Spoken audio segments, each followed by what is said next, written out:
Our next presenter is Sarah Palicki. Sarah is with the Eastman & Smith, an attorney with Eastman & Smith, and her speech is on Facebook, Twitter, Snapchat, oh my, the jungle of social media in the workplace. As I mentioned, Sarah is an attorney and a certified senior professional of human resources and Society for Human Resource Management senior certified professional, focusing on advising the human resource practitioner and other individuals charged with HR duties on best practices and legal compliance. So please join me in welcome Sarah. Thank you very much. Good afternoon, everyone. I'd like to start with a couple of disclaimers because I am a lawyer and that's what I specialize in. First of all, I am a lawyer. Second of all, I don't think I've ever advised a client not to cooperate with the FBI or return the FBI's phone calls. The third thing is most of my day is spent working with human resource practitioners. Are there any HR people here? None of my HR friends here. Okay. I don't spend a lot of time with IT people. IT people, you all know way more about IT than I do. I'm a lawyer that works with HR people. I don't know IT. I call our IT people regularly. But hopefully what I can tell you for the next 45 minutes or so is some of the things that I see in the workplace as far as what our employees are getting into trouble with, as far as social media goes, and how employers are struggling to deal with social media issues in their workplaces, and what kind of trouble employers themselves can get into with regard to disciplining, discharging employees involved in less than professional things on social media. So you all spend all day in front of computers and working in IT, so you are probably aware of the large number of people that are currently using social media. What is stark to me, though, is that there are only 7.3 billion people in the world, only 7.3 billion, but there are 3.4 billion active internet users. So huge majority, of people all over the world are active internet users. 2.3 billion people have social media accounts. I mean, social media just reaches all over the world. 3.8 billion have access to the internet via mobile devices, and 2 billion people use their mobile devices for accessing social media. And many people are surprised to learn that you can actually access Facebook on a computer, not just on your phone. So it is accessible on a computer. The Facebook nation. Facebook is the largest country in the world. China only has about 1.4 billion. The ironic thing about Facebook being larger than China is that for most of China, Facebook is actually blocked and you can't really access Facebook. So it's not the Chinese that are using Facebook, but there are almost 1.6 billion monthly active users of Facebook, 1.4 almost use it mobilely, and the average American spends 40 minutes every day on Facebook. Probably a majority of you right now are on Facebook trying not to listen to me. Twitter. Twitter is also one of the largest social media platforms out there. 320 million active users, 6,000 tweets every second. Now I'm going to date myself because I've been practicing law for quite a few years now, and I've been speaking about social media for a long time too. When I first started doing presentations on social media about 10 years ago, actually now. I can't believe it's been that long. I would actually have to explain what Facebook and Twitter is, and at that time I was young. I was one of the young people and I'd come in, and now I'm one of the older people and I'm not an active Twitter user. I do have a Twitter account. I am not an active Twitter user, but there are 6,000 tweets every second, so somebody out there is using them. 80% of people use mobile devices. Twitter is under a little bit of pressure right now. One of their former CEOs has come back in the last year, and they're about to announce another round of layoffs, another 8% of layoffs of Twitter employees, 300 people. Snapchat, All of the young people today are using Snapchat. Again, I'm dating myself. I'm not a snapper. I don't have any idea what the point of Snapchat is, but everyone else seems to. 60% of the users are in the ages of 13 to 34. My son is 12. I have no idea if he is on Snapchat, but I'm crossing my fingers that he's not. 57 million people use Snapchat. It's currently valued at $20 billion, billion with a B. Other social media platforms, of course, out there are YouTube, which has 1 billion users. 80% of those views are outside of the United States, and more than 50% on mobile devices. Pinterest, another one. Interesting thing about Pinterest is 85% of those users are female. 100 million users. LinkedIn, 400 million users of LinkedIn, and 3 million active job postings for those students in the class or in the room today. That's where the jobs are posted, is on LinkedIn. Because your HR people and your recruiters are actively using social media in hiring, according to a Society for Human Resource Management study earlier this year, 84% of employers are using social media. What I found very interesting about that statistic is just a few years ago, 2013, it was only 56%. So 84% now are using social media for recruiting. I received an email just this morning from, it was a blog entry, somebody trying to sell me something, I don't know what, but the headline was, "Finding candidates on Instagram, it's easier than you think." So you can be recruited via Instagram, and your HR people are looking for different ways to find good candidates. 60% of employers actively research their candidates. 2006, only 11% used social media to research any of their candidates. But what are they looking for? You know, they are looking for information that would either qualify or disqualify that candidate. Whether the person has a professional online persona, what are other people saying about this person? Or they're actually looking for a reason not to hire the person. Maybe there's just something about this candidate that isn't right, and they go to social media to find what that thing is. 49% of hiring managers have said that they have used social media to disqualify a candidate, not hire. Why? Because there's an inappropriate photo, 46%, information that the candidate is currently using or abusing drugs or alcohol, discriminatory comments regarding to race or gender. That I found an interesting statistic, that they would disqualify a candidate. 33% have disqualified candidates because the candidate had something inappropriate, racist, sexist, and that was a reason not to hire the candidate. That's not something we ever would traditionally find out about a candidate. You would hire a candidate and then find out later that that person is inappropriate and racist, and now you can just look online and find out. The other thing you can find is the individual's communication skills. What kind of online persona do they have? Do they have the ability to communicate well? 29% have said that they disqualified a candidate because of inappropriate qualifications with regard to communication. When I began presenting on social media years ago, many employers just said, well, that's fine. We're just going to prohibit employees from using social media at work. It's easy. You know, from 9 to 5, they belong to us, and we'll just say, you can't use social media at work. And I said, good luck. Especially now that things are more mobile. They're just walking in with their devices now.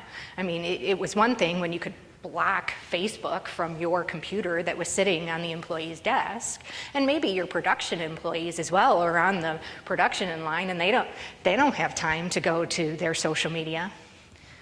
77% of employees have admitted to using social media while at work.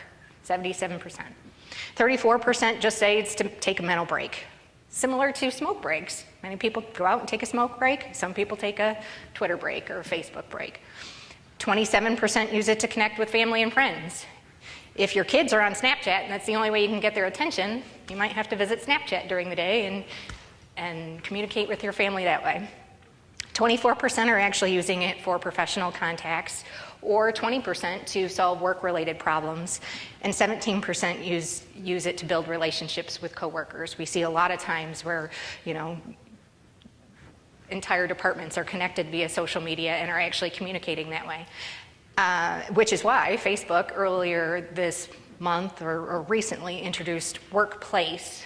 Has anybody spoken about Workplace today? Has anybody seen Workplace by Facebook? Workplace by Facebook is Facebook for companies, where you can actually go and set up a special Facebook profile so that all of your employees can interact and work via Facebook during the day. It's the way things are going, and Facebook, of course, is going to give it a shot to see if they can make that work. 51% of employers have social media policies. I found these statistics interesting because 30% of employees still use social media even though their employers have social media policies. 40% of employees have used it and their employers don't have social media policies. So you do see a reduction in the number of people who go on social media during the day if the employer has a policy regarding social media, but it's not a huge one. The one thing I usually advise employers about when dealing with social media issues, because one of the complaints I get a lot is this person is on Facebook all day long. That is not a Facebook problem. That is an employee performance problem. If you have somebody that is on social media all day, they're not doing their job. You need to address the fact that they're not doing their job, as opposed to punishing Facebook or eliminating Facebook or however you want to deal with that, because it's not a Facebook problem, it's an employee performance problem. How do I use social media as a lawyer? I use it to defend my clients in discrimination and harassment claims. If I can get access to the plaintiffs, I represent management, I represent companies who get sued for discrimination and harassment. If I can get access to the plaintiff's social media profile, and one of the defenses, particularly in a sexual harassment case, is that the conduct was not unwelcome. If the individual has inappropriate photos on their own social media profile, I can use that as a defense, that this person participated in the inappropriate jokes, that she wasn't actually offended by whatever it was she was complaining about. So I can use it as a defense. Most of the time, I'm using it to check up on individuals who are not at work and are posting on social media wherever it is that they are, doing something inappropriate while they're on a workers' compensation disability leave and out, skiing or doing something that would be inappropriate for their work restrictions, but yet they feel free to post it on social media. Handling union grievances, a lot of times I can use social media as well just to investigate the individual's complaints. People do a lot of communicating on social media, and a lot of times it's posted right out there for me to see. A lot of times when their attorney finds out that those are public, they are no longer public, so I have to be quick about it. I also use them in various investigations with regard to misconduct, and I'll let the professional, the FBI gentleman that was here, be the expert on that. One thing, because I'm a lawyer, I did want to make sure that you all understood, because I get this argument a lot. And as a lawyer, I had to take a whole class on the First Amendment of the United States. And what many people do not understand about the First Amendment is that it only pertains to government action.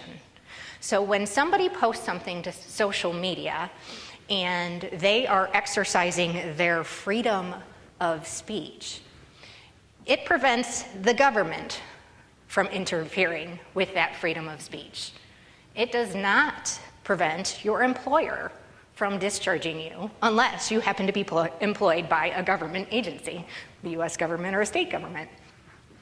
So when people say, well, it's freedom of speech, I can say whatever I want. Not when it comes to my workplace.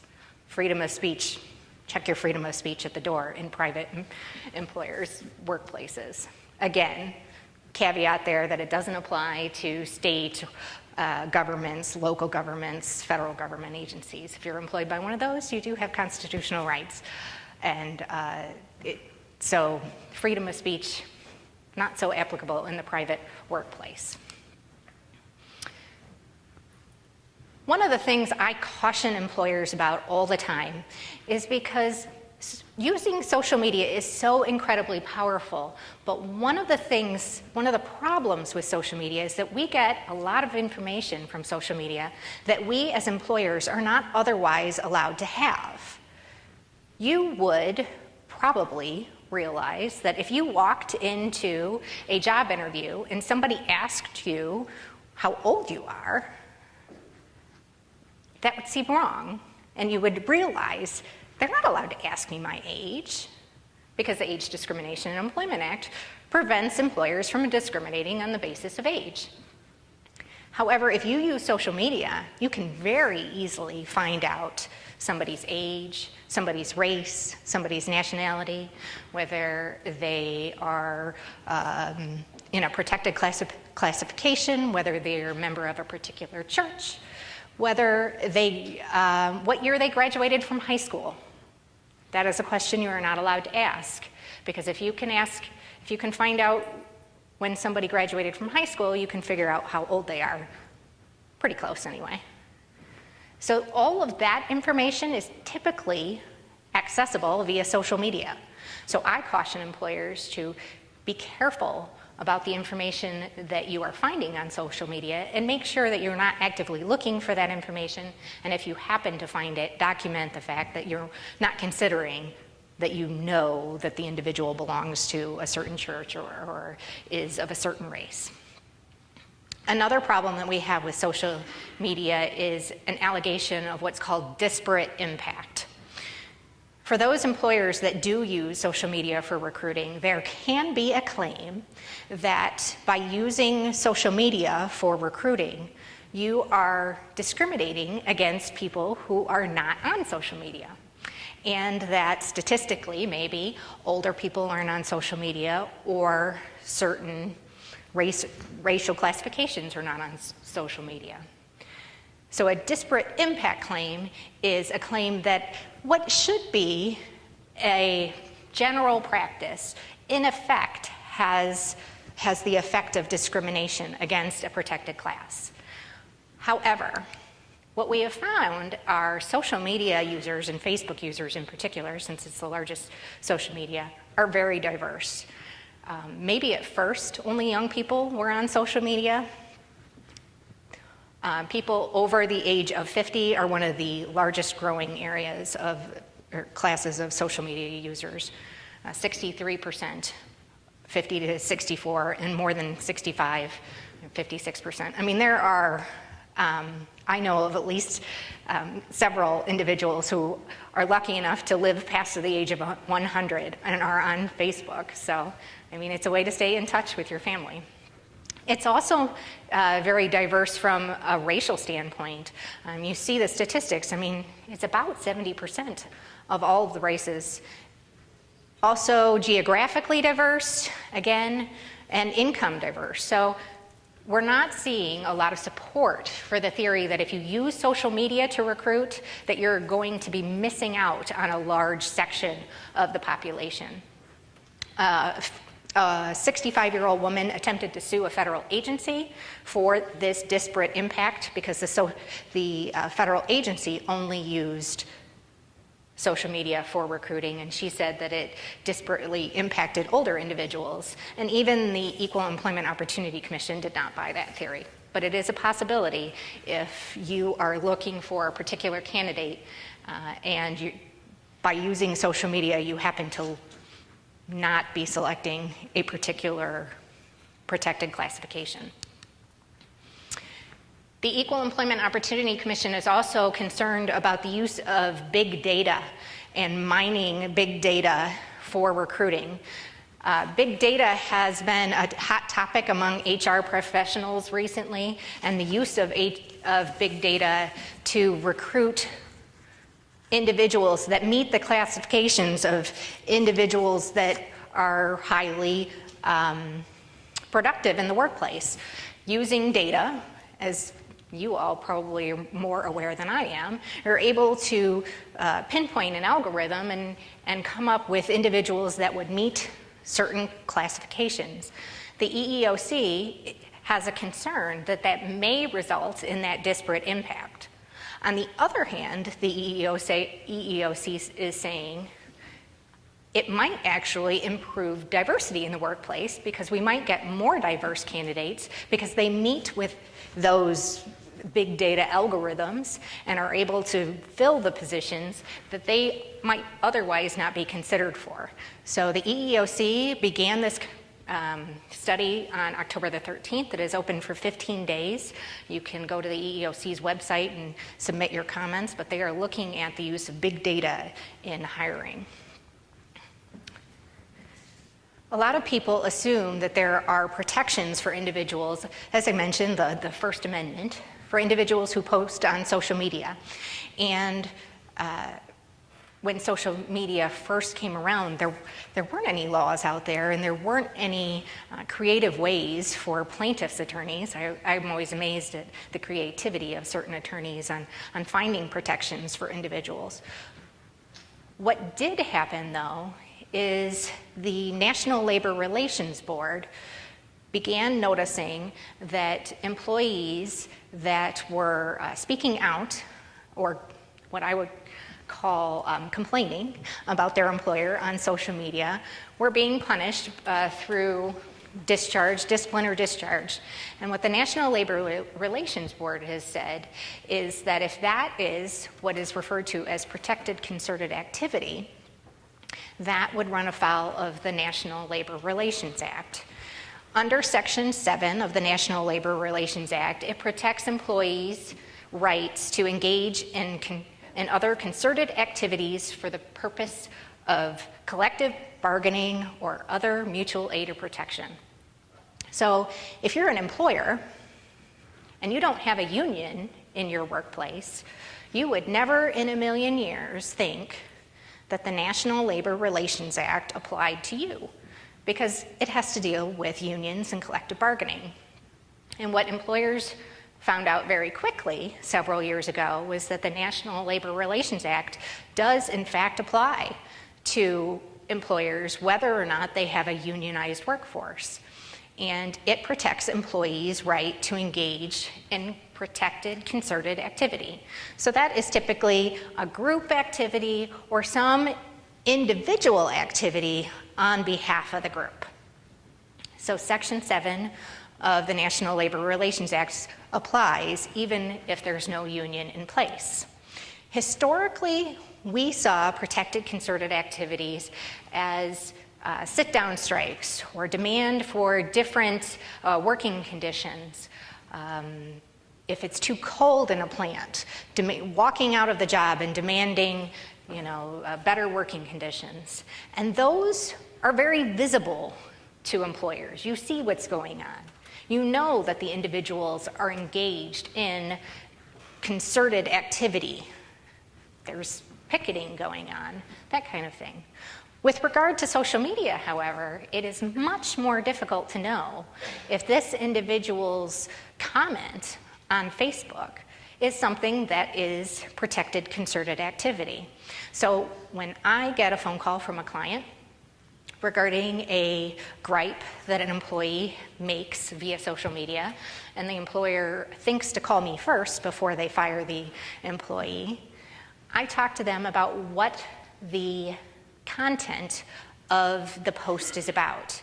If the employee is griping about their terms and conditions of employment, their wages, their supervisor, the hours that they have to work, we have to take a really hard look at whether or not that would constitute protected concerted activity.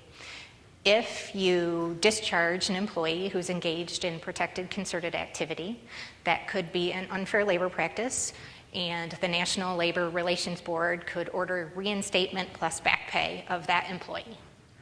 So it's something I want to avoid for all of my clients, and hopefully they call me before they discharge somebody for posting something like that on social media. The other thing the National Labor Relations Board did when they started getting involved in these social media issues, though, is they started looking at the employer's policies with regard to social media. They required employers to provide a copy of their handbook and reviewed their social media policies to determine whether their policy violates Section 7 or violates an employee's right to engage in protected concerted activity. The National Labor Relations Board engages in a two-part test to determine whether or not an employee's speech is protected, whether or not they are speaking about working conditions. One of the most frustrating thing about the National Labor Relations Board, though, and there are many, but one of the most frustrating things is vulgar comments are protected under the National Labor Relations Act. So if you have an employee that is using vulgar language on social media, that will likely be considered protected, even though it would be offensive to someone if that comment was said verbally to them, even if it's very vulgar.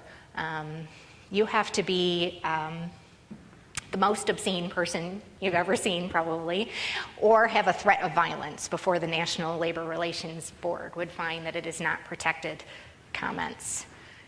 The other thing you have to consider is, I said it has to be protected concerted activity, so there usually has to be more than one person. But when looking at a Facebook comment, how do we know that there's more than one person involved? If a coworker likes that comment, is that enough? Probably. If they're just friends with that person and they saw it, that may or may not be enough. It just depends on the context and what the comment was addressing. There has been some litigation with regard to individuals who were fired for social media comments. Hispanics United of Buffalo versus Ortiz was a case that occurred a few years ago. And in that case, an employee of Hispanics United of Buffalo went onto Facebook and made a complaint that her coworkers weren't working hard enough. And she was also Facebook friends with some of those coworkers, who then began to say mean and nasty things about that employee on Facebook, saying that they weren't given the right resources, they would work harder, they're working their fingers to the bone, but they don't have the right resources. And they were basically fighting back with this employee that complained. And so what did the employer do? Fired them all for engaging in inappropriate harassment online. The National Labor Relations Board brought a complaint, and then an administrative law judge held that their conduct in complaining about the working conditions in response to this other employee's complaint that they weren't working hard enough was protected concerted activity, because they were complaining that their employer was not providing them with sufficient resources to do their job. So the employer, ironically, a nonprofit in Buffalo, New York, was required to reinstate 5 employees and give them back pay. What's not protected? Remember I said that it has to be concerted activity. So it has to be more than one individual. If it's a personal gripe belonging solely to that employee, most of the time that does not result in protected concerted activity.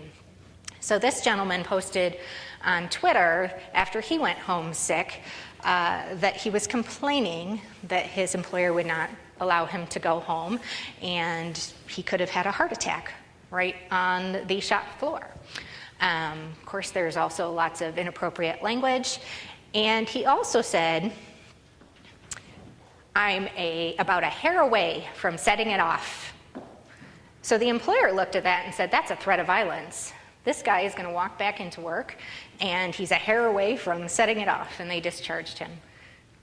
National Labor Relations Board said that was not protected concerted activity, that this was a gripe solely held by this individual employee. He was upset that he was getting an attendance point, and it was not protected concerted activity. Employees complaining about the quality of service provided by their employer, not typically protected concerted activity.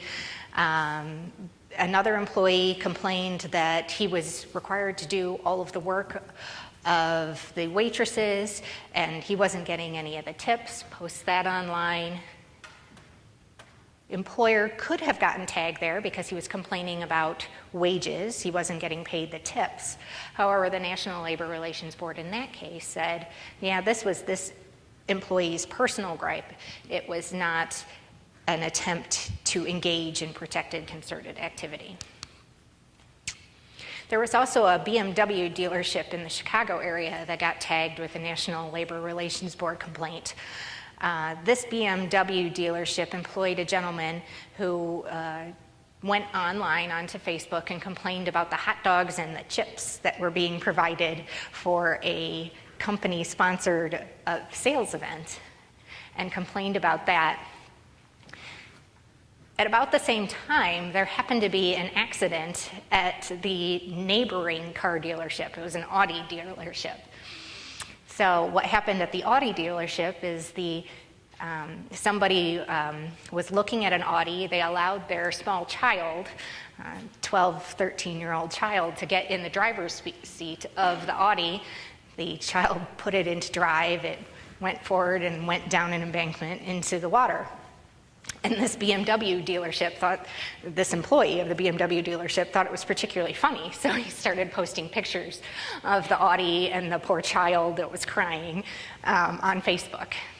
So combined with his hot dog complaints and his Audi pictures, the BMW dealership had had enough and discharged this salesman. He sought help from the assistance of the National Labor Relations Board, and an administrative law judge found that his complaints about the hot dog and the potato chips were protected concerted activity.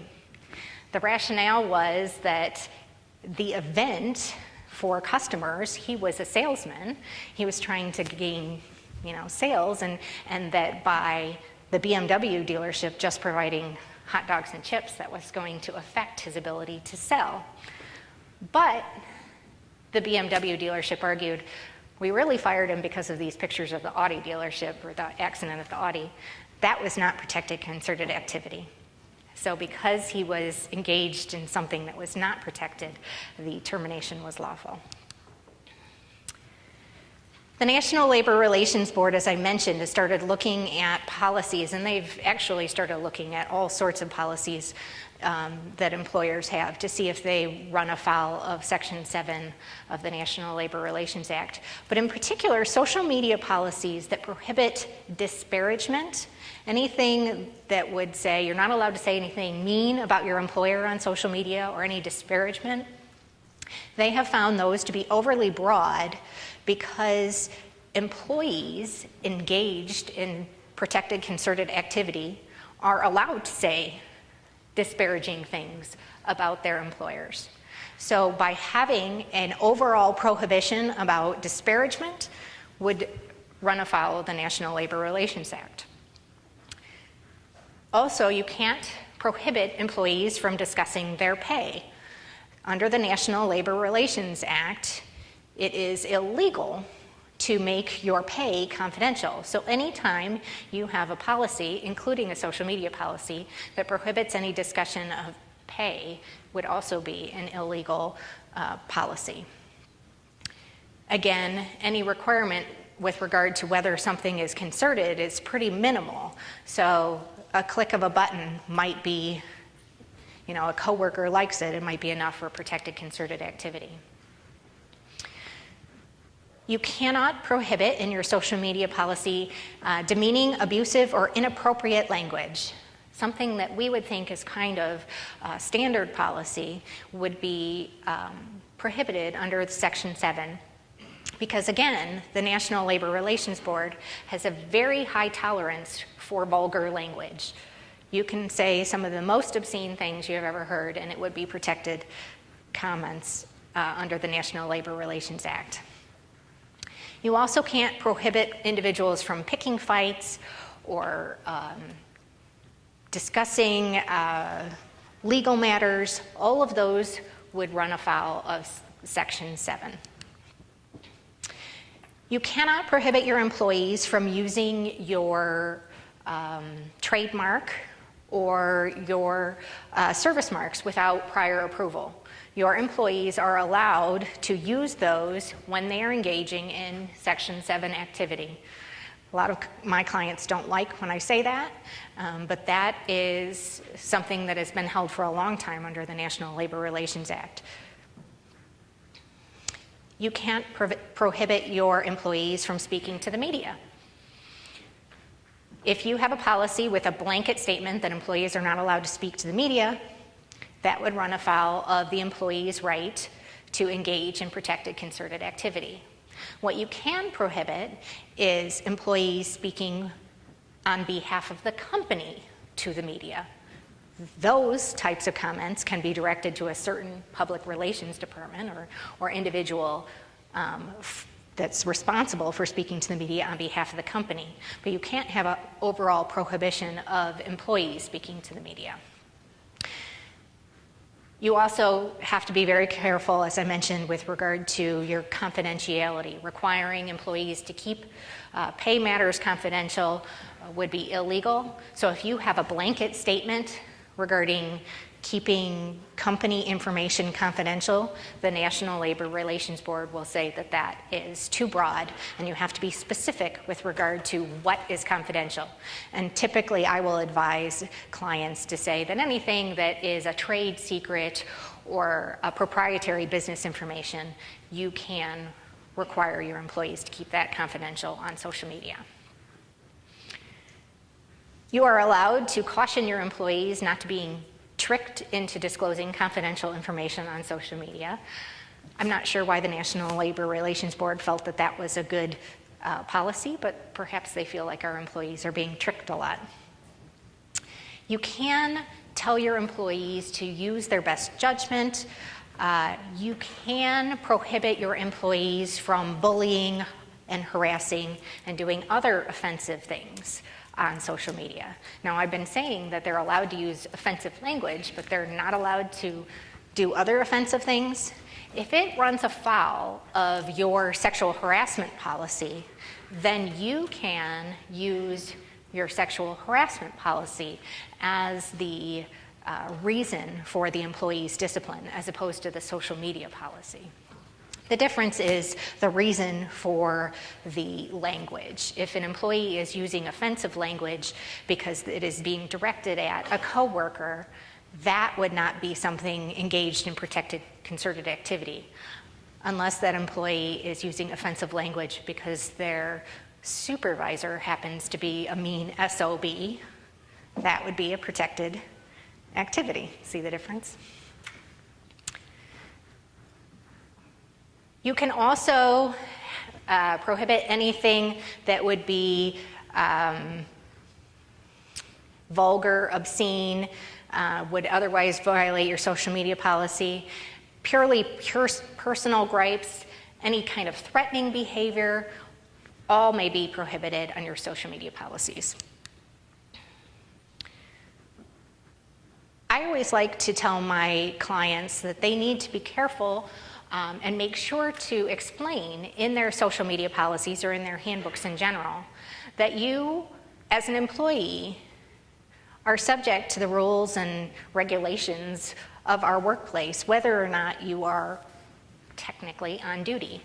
So off-duty conduct, when it affects the workplace, can result in discipline or discharge.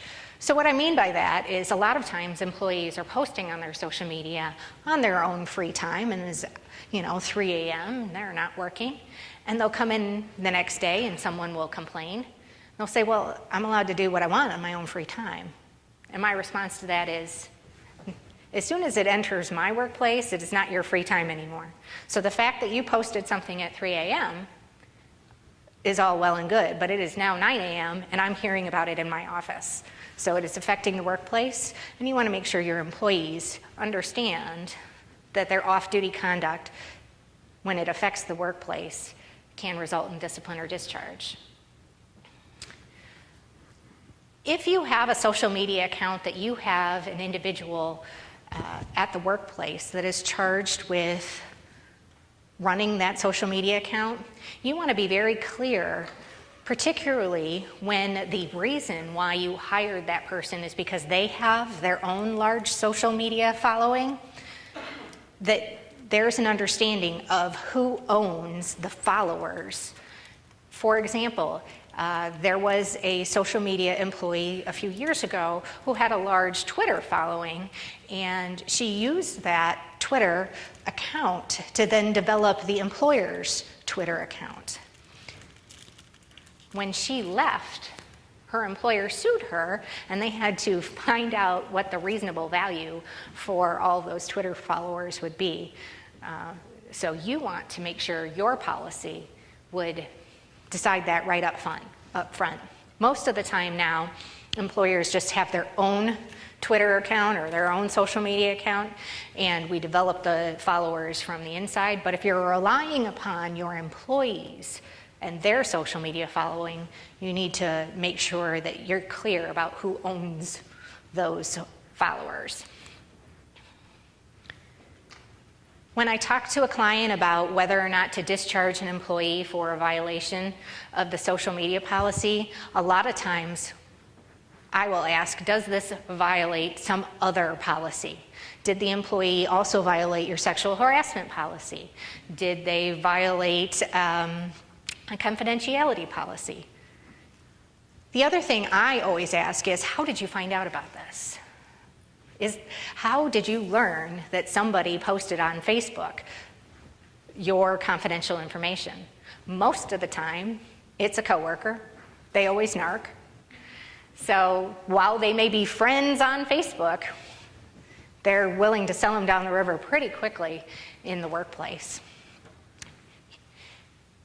With most employment decisions, we want to treat our employment decisions consistently. It doesn't matter what the employee's gender or race is. We are going to handle this situation in the same manner as all of the other situations. So if you have one individual that posts something inappropriately on social media, you want to treat the next person who posts something inappropriate on social media in the same manner. I mentioned the fact that you can take action against an individual for doing something during non-working hours. You do want to be careful, though. There are some states, not Ohio, but if you are in other states, Colorado is one that I can think of off the top of my head. They have something called a lawful activity statute. And what lawful activity statutes say is basically if you are doing something otherwise lawful, your employer can't take action against you and discipline or discharge you for what is otherwise lawful. So there are some states where you need to be careful about disciplining or discharging somebody for something they're doing that is otherwise lawful. Most of the time, those statutes were aimed at things like smoking. When employers began to prohibit employees from ever smoking, or they had a no smoking, we won't hire smokers policy. Some of the lawful activity statutes passed because of that. Others have to do with gambling, various reasons. Colorado happens to be having a hard time with it right now as a result of the legalization of marijuana. So, just as an aside.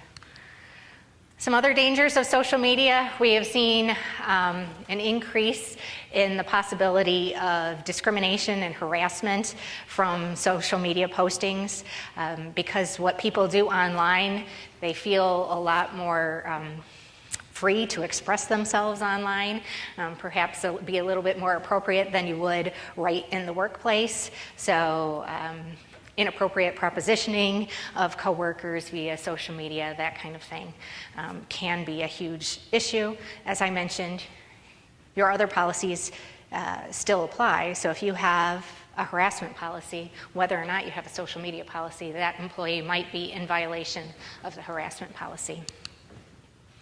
Another danger we see of social media is the disclosure of confidential information. If something is confidential and an employee posts it on Facebook, it is very hard to win in a Trade Secrets Act case by claiming that that information is confidential and shouldn't be eligible to be taken when that employee leaves your workplace and goes to work for a competitor. If they have all of their accounts connected on LinkedIn, is your customer list really so confidential if it's right there on LinkedIn? That's another issue that we're seeing with regard to social media. And of course, finally, there's just people doing really stupid stuff on social media, and it is resulting in a lot of people getting fired, some of you whom get fired before they actually even start work. This young lady happened to be a grade school teacher, and I don't know if you can read the bottom there, but she posted a picture of herself and it says, "Naked, wet, stoned." She's a grade school teacher. Is that something that you would want your child's third grade teacher to be posting? Probably not. She lost her job. And then just other people posting stupid things on Facebook. A woman got a job with a daycare company and went ahead before she started on her very first day and posted how much she hates kids. And her employer, she said, "Start work tomorrow at a daycare center. I hate kids." "No, you don't." "Hey, thanks very much for applying, but we're going to let you go now." So just general employees behaving badly, thinking that they are perhaps invincible via social media, and employers do have the ability to take action, particularly when it's something that would be affecting the workplace, like this grade school teacher who is naked, wet, and stoned. If there are any questions, I'd be happy to take a few questions. Yes?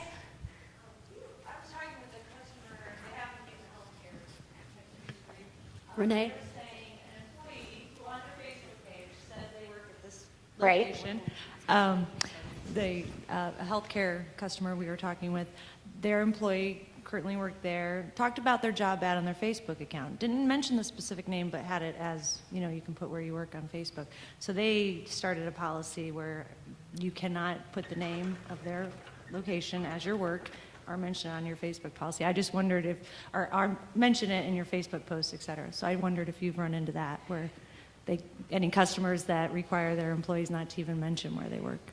Sure. I mean, what I would say with regard to individuals in the healthcare setting, and there are a lot of people who have gotten caught up in that kind of thing because of the protections, privacy protections with regard to patient privacy in healthcare. I don't know if I would prohibit my employees from disclosing the fact that they work for a particular employer. I would think that the National Labor Relations Board may have an issue with the mere disclosure, making that confidential. Where somebody works, unless you are a secret agent or something, isn't particularly confidential. So I would have an issue with that. However, it might just be smart. It might be a recommendation to tell your employees, you don't want to disclose where you work on social media, because in that kind of case, if you have an employee that says, I work at Blanchard Valley, and then they post that they had a really rough day at work and had a patient who was, causing all sorts of trouble, even though they didn't disclose the patient's name or anything protected about the patient, there could be some ramifications with regard to disclosure of protected health information by the fact that the employee knows or has listed publicly where they work. So it might be something I would recommend to my employees, that they don't disclose on their social media where they work. I'm not so sure I would necessarily have a policy prohibiting it, but I could be convinced. Yes? Kurt? Have you seen an increase are people starting to say now that they're becoming addicted to the internet, and that now we have to have policies that say we need to treat you as if you were addicted to drugs or alcohol? Okay, that's a good one. That's some creative thinking.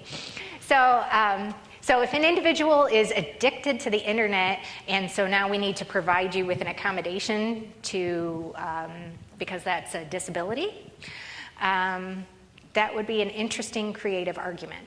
What I would probably say in response to that is employees who are addicted to drugs and alcohol are individuals with a disability under the Americans with Disabilities Act.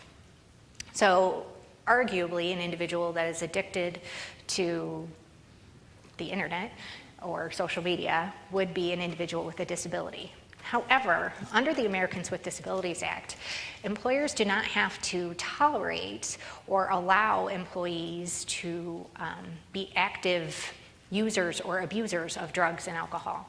So while you cannot discharge an employee for being an alcoholic, say, you can if that employee shows up to work drunk. So under your theory, I would say I wouldn't be discharging the employee for the addiction to the internet. I would discharge the employee if that employee fails to perform their job duties because of their addiction. So if they're spending all day on Facebook because they are addicted to Facebook, if that's even a thing, but we'll just go under the premise that it is. If it affects their work and makes it impossible for them to do their job duties, or they're in otherwise violation of your policy, I would say, yeah, that's probably something we can defend. I hope you're not going to go to law school and become a plaintiff's attorney. That's a creative one. That was good. Well, thank you, Sarah. We really appreciate it. Thank you. I think we're up against a break right now. Is that right, Lauren? Okay.